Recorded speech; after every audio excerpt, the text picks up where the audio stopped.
मसाजोगचे सरपंच संतोष देशमुख यांच्या हत्येप्रकरणी नेमलेल्या न्यायालयीन चौकशी समितीच्या मुख्यालयाचं ठिकाण आता बदललंय। चौकशी समितीचं मुख्यालय बीडऐवजी मुंबईमध्ये असणार आहे। चौकशी निष्पक्षपातीपणे व्हावी यासाठी हा निर्णय घेण्यात आला। बीडच्या आष्टीमधल्या एका कुटुंबाला एचआयव्हीच्या अफवेमुळे वाळीत टाकण्यात आले। या कुटुंबातल्या एका मुलीचा मृत्यू झाला।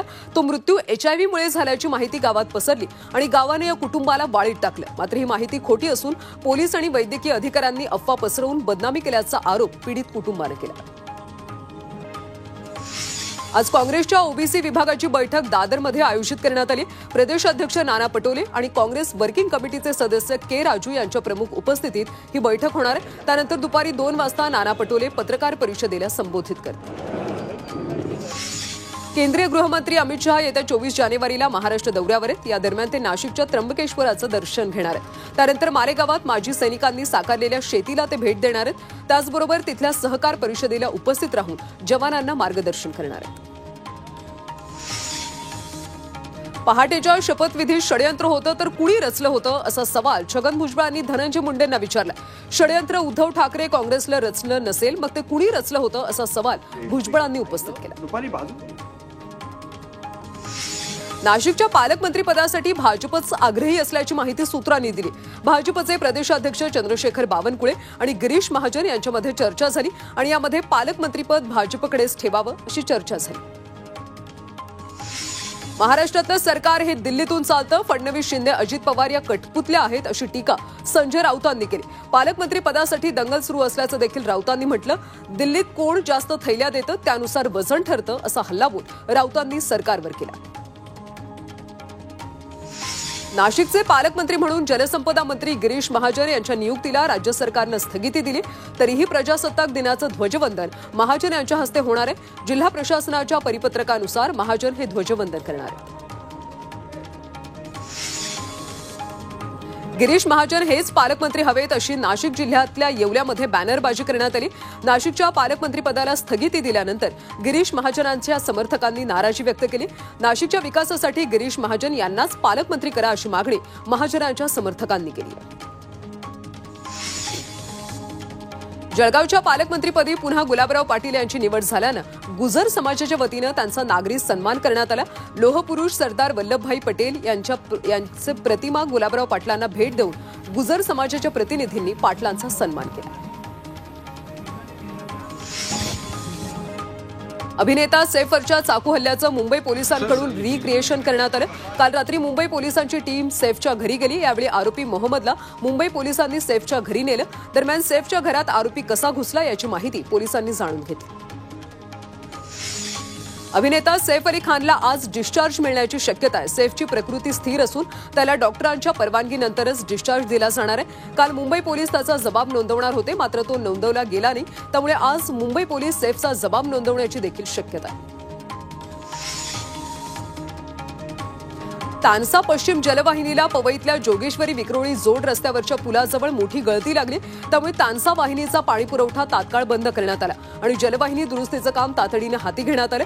या दुरुस्तीसाठी 24 तासांचा कालावधी लागणार आहे।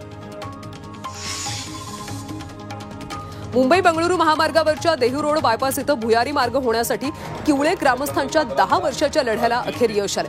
कारण इथल्या भुयारी मार्गाला आता मंजुरी मिळाली। या मार्गावर शेकडो जणांचे अपघातात मृत्यू झाले। त्यामुळे देहू रोड किवळे ग्रामस्थांनी आंदोलनाचा बडगा उगारला होता। 32 वर्षांनंतर कोकण किनारपट्टीच्या सुरक्षेचा प्रश्न प्रभावीपणे मार्गी लागणार आहे। किनारपट्टीवर ड्रोनची 24 तास नजर असणार आहे। याद्वारे गेल्या 9 दिवसात बेकायदा बोटींवर कारवाई करण्यात आली। वाशिम जिल्ह्यातल्या 491 ग्रामपंचायतींनी आतापर्यंत 61% कर वसुली केली। मात्र तरीही 6.57 कोटी रुपयांची थकबाकी बाकी आहे। आर्थिक वर्ष संपायला 2 महिने शिल्लक असल्यानं ग्रामपंचायतींनी थकबाकीदारांकडून वसुलीसाठी विशेष मोहीम हाती घेतली। सांगली महापालिकेनं घरपट्टीत कोणत्याही प्रकारची वाढ न करण्याचं स्पष्ट केलं। गेल्या काही दिवसांपासून महापालिकेकडून करवाढ करण्याच्या हालचाली सुरू होत्या मात्र आता सांगलीकरांना मोठा दिलासा मिळाला। नागपूरमध्ये वनपर्यटन नियम मोडल्यास 3 ते 25 हजार रुपयांचा दंड होणार आहे। पर्यटक जिप्सी चालक आणि मार्गदर्शकांवर दंड ठोठावण्याची तरतूद करण्यात आली। उमरेड कऱ्हांडला अभयारण्यात वाघांची अडवणूक झाल्याच्या प्रकरणानंतर उच्च न्यायालयानं हा निर्णय घेतला। मालमत्ता कर न भरणाऱ्या थकबाकीदारांवर पिंपरी चिंचवड मनपाच्या कर संकलन विभागानं कारवाईचा बडगा उगारलाय. शहरातल्या मालमत्ता सील करायला मनपानं आता सुरुवात केली. तसंच 43 मालमत्तांच्या लिलावाची प्रक्रिया सुरू केली. लिलावाची प्रक्रिया टाळण्यासाठी कर भरण्याचं आवाहन मनपानं केलं. पंढरपुरामध्ये प्रांत कार्यालयातल्या महसूल सहायकाला लाच घेताना पकडण्यात आलं. शेतजमीन प्रकरणातला निकाल तक्रारदाराच्या बाजूने देण्यासाठी 60,000ची लाच मागण्यात आली होती. दरम्यान यापैकी 55,000 रुपयांची लाच रक्कम शिपाईमार्फत स्वीकारली. या प्रकरणी दोघांवर गुन्हा दाखल झाला.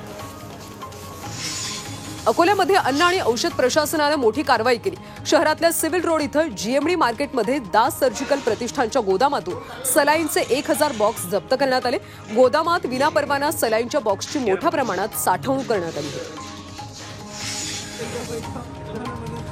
पिंपरी चिंचवड पोलिसांच्या सायबर सेलनं 3 जणांना अटक केली. जास्तीच्या नफ्याचा आमिष दाखवून एका व्यक्तीला 67,59,950 रुपयांची फसवणूक केल्याची उघड झाली. या गुन्ह्याच्या तपासादरम्यान पोलिसांनी 3 आरोपींना बेड्या ठोकल्या. भारतीय तटरक्षक दलाच्या 49व्या स्थापना दिनानिमित्त सरहद से समंदर तक या बाईक रॅलीचं आयोजन करण्यात आलं. ही रॅली उद्या दुपारी 1:30 वाजता वाघा बॉर्डरवरून निघणार आहे. तर मुंबईतल्या गेटवे ऑफ इंडियाजवळ 1 फेब्रुवारीला तटरक्षक दिनी तिचा समारोप होणार आहे.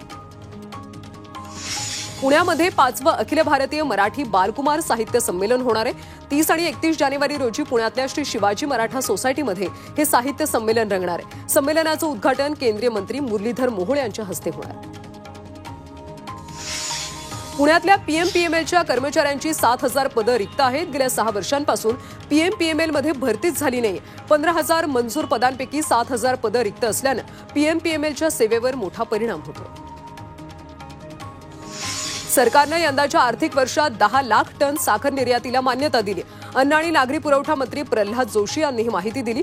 त्यामुळे दर नियंत्रणात राहणार आहेत. 5 कोटी शेतकरी आणि 5 लाख कामगारांना याचा फायदा होणार आहे. पेटीएमला गेल्या 3 महिन्यांमध्ये 208 कोटी रुपयांचा तोटा झालाय. वर्षभरापूर्वी याच महिन्यामध्ये पेटीएमचा तोटा 220 कोटी रुपये होता.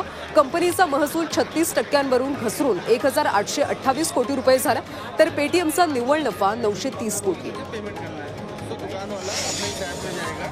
माहीम ते वांद्रे रेल्वे स्थानकादरम्यान 24 आणि 25 जानेवारीच्या रात्री विशेष ब्लॉक घेतला जाणार आहे.